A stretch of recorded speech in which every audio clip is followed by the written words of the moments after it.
और अगली खबर सूडान से आ रही है, जहां एक रूसी विमान के क्रैश होने की खबर सामने आ रही है। जी हां, बताया जा रहा है आरएसएफ विद्रोहियों ने इस रूसी विमान को मार गिराया है, लेकिन दावा किया जा रहा है कि गलती से रूसी विमान को मारा गया है। वो ये सोच रहे थे कि ये कार्गो विमान है, लेकिन जब मलबा नीचे गिरा तब पता चला कि ये एक यात्री विमान था।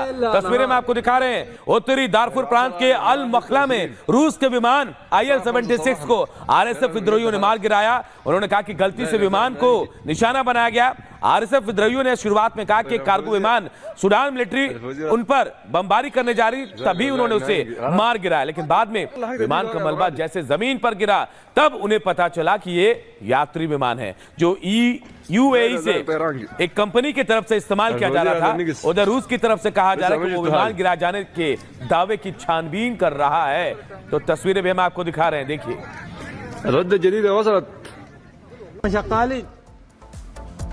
अब आपको उत्तर प्रदेश ले चलते हैं। उत्तर प्रदेश के बुलंदशहर में बड़ा हादसा हो गया, जहां सिलेंडर फटने की वजह से एक ही परिवार के 6 लोगों की जान चली गई। हालांकि मौके पर लगातार वहां पर राहत बचाव का काम जारी है।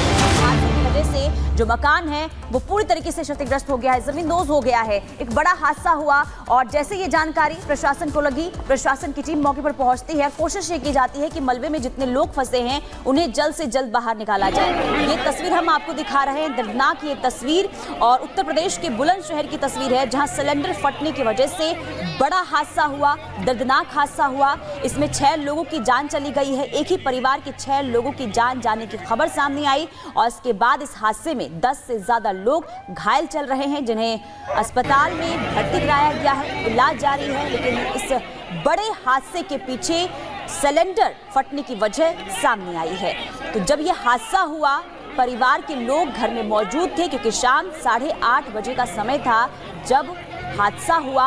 और आपको बता दें कि एक ही परिवार के 6 लोगों की जान जाने की खबर सामने आई। इसके बाद परिवार में मातम पसर गया है। हालांकि कोशिश ये रही कि मलबे में जितने लोग फंसे उन्हें जल्द से जल्द बाहर निकाला जाए और सभी को बाहर निकाला गया। इधर गलवान में भारत से मात खाने के बाद अब चीन को भी समझ आ गया कि अब नए भारत से उलझना ठीक नहीं है, और यही वजह है कि उसके रुख में नरमी आ गई है। इधर विदेश मंत्रालय ने साफ कर दिया कि चीन गश्ती और पेट्रोलिंग को लेकर सहमत हो गया है। एक रिपोर्ट आप सबको दिखाते हैं।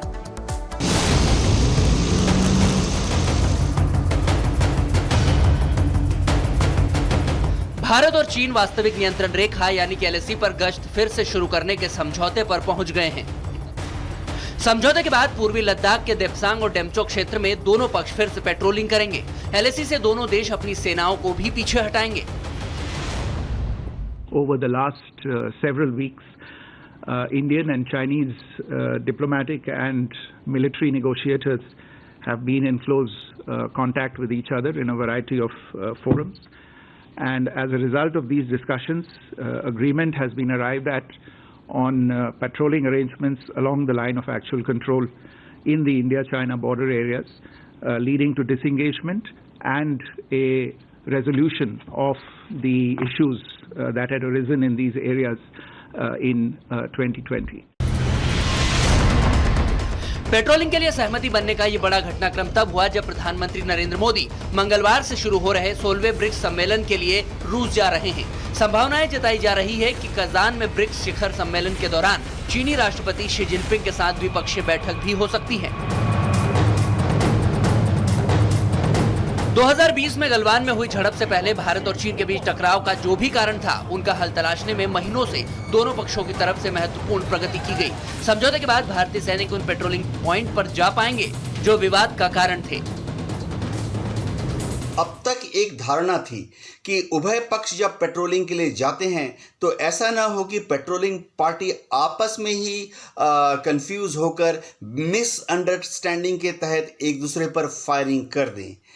हम नहीं चाहते, भारत और चीन अब नहीं चाहते ऐसी घटना दोबारा रिपीट ना हो। इसी के लिए आज की जो सफल शर्तों के साथ जो संधि हुई है वह भविष्य में जमीन पर लागू की जाएगी। पूर्वी लद्दाख में भारत के साथ चीन की सीमा 1597 किलोमीटर है। 2020 में पूर्वी लद्दाख के गलवान में ही चीनी सैनिकों ने घुसपैठ की थी। इस दौरान भारतीय सैनिकों के साथ उनकी जोरदार झड़प हुई थी। माना जाता है कि इसमें 50 से ज्यादा चीनी सैनिक मारे गए थे। हालांकि चीन ने अपने सैनिकों की मौत की संख्या पर कभी खुलकर नहीं बोला। गलवान की झड़प के बाद दोनों देशों के बीच मुद्दों को सुलझाने के लिए कई दौर की बातचीत हो चुकी है। कहा जाता है कि इस इलाके में दोनों देशों के करीब 50,000 सैनिक तैनात हैं। यही वजह है कि सेनाओं के बीच एक असहज गतिरोध बना हुआ था। चाइना का परसेप्शन हमारी तरफ है, कहीं पे हमारा परसेप्शन चाइना की तरफ है। अब एक समझौता हुआ, वो ये कि हमारे लोगों को जहां पेट्रोलिंग पर जाने से रोक दिया गया था वो वहां तक जा पाएंगे, चाइना के आ पाएंगे। अब इसको आप ये तो कह सकते हैं कि हाँ डिसएंगेजमेंट हुआ, लेकिन डी एस्केलेशन नहीं हुआ। यानी कि हमारी दोनों देशों की जो फौजें हैं वो वापस बैरक्स में नहीं गई हैं। पेट्रोलिंग पर सहमति के फैसले को भारत के लिए कामयाबी के तौर पर देखा जा रहा है, लेकिन विपक्ष इसमें राजनीति करने से पीछे नहीं है।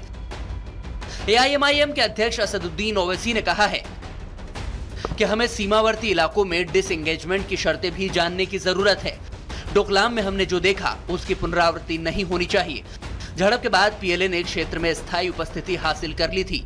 जब तक पूरा ब्यौरा उपलब्ध नहीं कराया जाता तब तक नतीजे के बारे में निश्चिंत होना मुश्किल है, क्योंकि विदेश सचिव की भाषा बहुत गूढ़ थी। चीन के साथ जिस व्यवस्था पर सहमति बनी है उसके ब्यौरे का इंतजार कर रहे हैं। यह घटनाक्रम भारत और चीन के बीच सकारात्मक संवाद की एक नई शुरुआत की ओर इशारा करता है, जो दोनों देशों के बीच आपसी विश्वास और स्थिरता को बढ़ाने में सहायक हो सकता है। Bureau report, Republic Bharat. चलिए अब बात कर लेते हैं दिल्ली की। दिल्ली ब्लास्ट की कड़ी दर कड़ी अब खुलती हुई नजर आ रही है। सुरक्षा एजेंसियों ने एक संदिग्ध का पता लगा लिया है। ये वही संदिग्ध है जिसने ब्लास्ट वाली जगह में 1 फीट गड्ढे के अंदर बम को फिट किया था। इसके अलावा सुरक्षा एजेंसियों के हाथ में जिस सफेद पाउडर का जिक्र किया गया है, जो सफेद पाउडर हाथ लगे हैं, उसमें 3 तरह के केमिकल मिलावट की खबर भी सामने आई है। और क्या क्या खुलासे दिल्ली ब्लास्ट से जुड़े सामने आ रहे हैं, इस रिपोर्ट के जरिए आपको दिखाते हैं।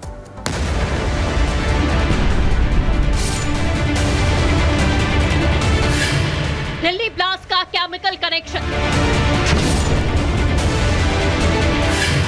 संदिग्ध का सुराग, सीसीटीवी में सबूत। एक रात पहले साजिश, 1 फीट गड्ढे में बम। दिल्ली के रोहिणी इलाके में कोई धमाके की जांच जारी है। वहीं इस धमाके के तार खालिस्तान और पाकिस्तान से जुड़े होने के सबूत सामने आ रहे हैं। दिल्ली में रोहिणी के प्रशांत विहार इलाके में CRPF स्कूल के पास हुए धमाके ने सबको डरा कर रख दिया।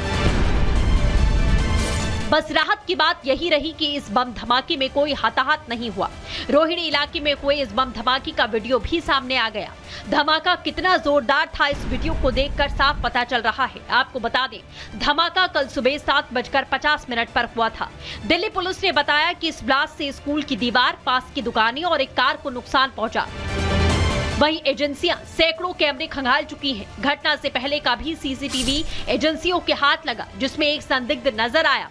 एजेंसियों को शक है कि ब्लास्ट में इसका हाथ हो सकता है। कल हुए जोरदार धमाके के बाद मौके पर धुएं के गुब्बार नजर आए। धमाके के बाद जांच एजेंसियों की जांच जारी है। कई एंगल से जांच की जा रही है, लेकिन सबसे बड़ा सवाल यही है कि आखिर ये धमाका हुआ कैसे, क्योंकि मौके से न टाइमर, न डेटोनेटर, न कोई मेटल, न कोई इलेक्ट्रॉनिक डिवाइस मिला। मौके से मिला तो सिर्फ सफेद पाउडर, और इसी सफेद पाउडर के कारण ये धमाका रहस्यमयी हो गया। यही कारण है कि जांच एजेंसियां इस धमाके की जांच आतंकी हमले के एंगल से कर रही हैं। ब्लास्ट के कई एंगल को यहाँ पे खंगालने का काम जो FSL की टीम पहुंची है और साथ ही दिल्ली पुलिस की टीम पहुंची है, CRPF की टीम पहुंची है, उनके द्वारा किया जा रहा है। पहले तो मैं वो स्पॉट दिखा दूं आपको, जो स्पॉट पे जहाँ पे ये धमाका हुआ था। हालांकि धमाका का कारण अभी भी नहीं खंगाला गया है और नहीं खोजा गया है, और खोजने का काम अभी भी जारी है। जांच एजेंसियों के पास सिर्फ सफेद पाउडर और सीसीटीवी फुटेज है।